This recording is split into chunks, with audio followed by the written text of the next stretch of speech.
Welcome to the Missouri Baptist Men's Basketball Coaches Show with head coach Matt Brock. I'm Harry Schroeder. We're glad you're with us today on the Spartan Digital Network. And everything comes down to a Thursday night game against Williams Baptist. You guys have 2 games left, and you're in the fight to get to 7th or at least hold on to 8th. Can't fall to 9th at big games. But talk about just the whole playoff pressure for your guys. Well, we've kind of had pressure for a while. I mean, we have been fighting for a spot for a while now. So we kind of a couple weeks ago said, hey, the playoffs started for us, so we need to have that approach to things. And the guys have really took a great approach to practice and been focused and competing every day. And but you gotta take things one game at a time. And Thursday night is a big game. Williams Baptist, you guys beat them by, 15 or 16 the last time you played them. You held their leading scorer, E.J. Rucker, way down in that game. Let's talk a little bit about that game against Williams Baptist. Well, it was a very tight game at half, a 1-point game at the half, and we did a good job, and this really good job defensively on E.J. Rucker. Chris Buzzle most of the time was matched up with him and really made it hard on him. But they're a completely different team at home. They're really good at home and have a good home crowd, and it's a long trip, so we're going to have to play well. They've gotten better. Clearly, they beat number 3 Columbia on Saturday, so they're coming off their biggest one of the year. So, the first matchup doesn't really have a lot of impact on the second matchup. It's a new game, and they're looking to finish strong. And I know that they're definitely looking to get us back for that game. They dropped back in early January. So you guys are 1 game in front of one team, kind of a 1 game behind another one, trying to hold on to that spot. Do you allow yourself to look at the scoreboard at all? Like Thursday, every once in a while, you will be walking over to the sideline and go, how's Linda Wood and Lyon doing? No, I don't think so. You can't. I don't have enough brain power to focus on all those things. But we're just going to try to win on Thursday night and do the things that help us win, and let the chips fall where they may. We control our own destiny, so if we can get a victory that ensures that we're in the tournament, and then if we can get 2 victories, that possibly puts us in a better seed. So we'll just focus on us and take it one day at a time and do the best we can. Last time when you played Williams Baptist, I think Buzzle not only played good defense, had 18 points, Benson had 17, Jared White had 17. You had a lot of production from some of your big scorers. How does the impact of Pablo Hernandez second time around against this team matter? Well, this team plays a lot of zone, and Pablo is good against the zone. He can shoot the ball from the perimeter. He's good inside the zone.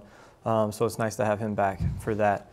I think our team has adjusted. He's been back in the lineup for 10 or 11 games, so I think we've made the adjustment. We've got to figure out ways to score the basketball when we're not shooting it well. We've had some poor shooting nights and poor shooting stretches that have really cost us in some close games where our defense has been pretty strong. So, offensively, we're going to look to score. They make it tough. They have a good defensive rating for the year and really make it tough on you. We kind of pressure out of their zone. So we got to get inside it, get in the middle of it, and get the ball inside and out of the zone and get high quality shots. And if you don't turn it over and you can take care of the ball, you're going to get a good shot against them.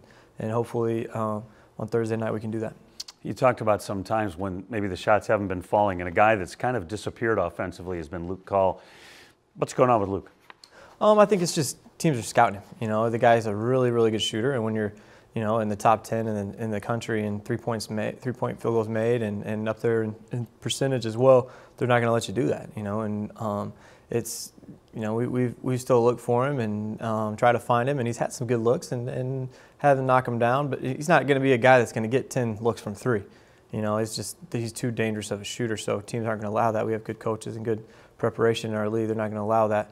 So he's got to continue to find ways to help the team in other ways and impact the game and outside of just his 3-point shooting. And then, he's only a sophomore in the offseason, continue to work to expand his game. And I still think he's shooting a very high percentage on the year. One of our most efficient players.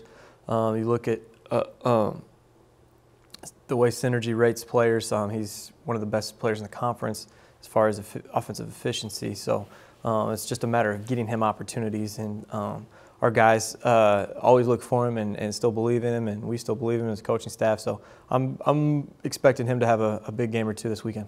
Will Harrington's leading the league in assists. He's the all-time leading assist guy here at Missouri Baptist. Just talk a little bit about Will with just a couple games left in his career. Well, he's really done a good job. He does a lot of things well. You know, he passes the ball and finds his teammates.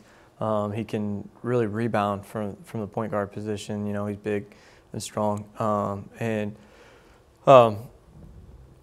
you know, he's defended well at times in his career, and you know, he really had shot the ball very well this year. He's probably shot the ball about as poorly as he can. I'm hoping that late here he can kind of get it going. He's had a couple good practices recently, so I'm hoping that jump starts him percentage-wise. But he's just been a very important piece of this program turning around from 2 years.